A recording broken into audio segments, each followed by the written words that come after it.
തെരഞ്ഞെടുപ്പ് പരാജയം സംഭവിച്ചാൽ അത് ലോകത്തിന്റെ അവസാനമാണ് എന്ന് ആർക്കെങ്കിലും തോന്നുന്നുണ്ടെങ്കിൽ ഞാൻ അവരോട് പറയാൻ ആഗ്രഹിക്കുന്നു, നിങ്ങൾ കരുനാഗപ്പള്ളിയിലേക്ക് കടന്നു വരണം. ഇവിടെ ഒരു ചെറുപ്പക്കാരനായിട്ടുള്ള നേതാവുണ്ട്, പേര് CR മഹേഷ്.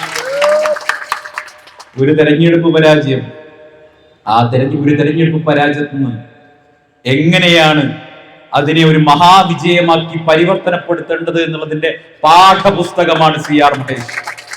ഇന്ന് ഇന്ത്യയിലെ ഏതൊരു പൊതുപ്രവർത്തകനും പഠിക്കാവുന്ന ഒരു പാഠപുസ്തകം, മാതൃകയാക്കാവുന്ന ഒരു പാഠപുസ്തകം, പകർത്തിയെഴുതാവുന്ന ഒരു പാഠപുസ്തകത്തിന്റെ പേരാണ് CR മഹേഷ്. ഞാൻ അസൂയയോടെ കണ്ടിട്ടുള്ള, മറുപക്ഷത്ത് നിൽക്കുമ്പോൾ പോലും ആരാധനയോടുകൂടി കണ്ടിട്ടുള്ള ഒരു രാഷ്ട്രീയ വ്യക്തിത്വം നിങ്ങൾ കരുനാഗപ്പള്ളിക്കാർ ഭാഗ്യം ചെയ്തവരാണ്.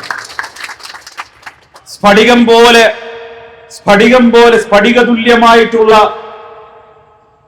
സുതാര്യത പൊതുരംഗത്ത് പുലർത്തുന്ന ഒരു ചെറുപ്പക്കാരൻ ഒരുപക്ഷെ ഇന്ന് പലപ്പോഴും രാഷ്ട്രീയക്കാർ അല്ലെങ്കിൽ പൊതുരംഗത്തുള്ളവർ വിലയിരുത്തുന്നത് പോലെ അപൂർവമായി പോകുന്ന ഒരു പ്രത്യേകതരം രാഷ്ട്രീയ ജനസ്, ലളിത ജീവിതത്തിന്റെ ഉടമ, ജനങ്ങൾക്കിടയിൽ ജീവിക്കുന്ന ഒരു വ്യക്തി. ഇന്നത്തെ രാഷ്ട്രീയക്കാരെ സംബന്ധിച്ചോളം പലപ്പോഴും വിമർശനാത്മകമായി പലരും പറയുന്നത് ജനങ്ങൾക്കിടയിൽ ഇല്ല, ലളിത ജീവിതമല്ല, പല വിമർശനങ്ങളും ഉണ്ട്. ഞാൻ ഉൾപ്പെടെയുള്ളവർക്ക് നേരെ വിമർശനങ്ങൾ ഉയരാറുണ്ട്. പക്ഷെ CR മഹേഷ് അതിൽ നിന്നൊക്കെ വ്യത്യസ്തനാണ്. അദ്ദേഹം ഒരുപക്ഷെ ഇല്ലാതായി പോകുന്നു എന്ന് പലരും പരിതപിക്കുന്ന ആ മഹത്തായ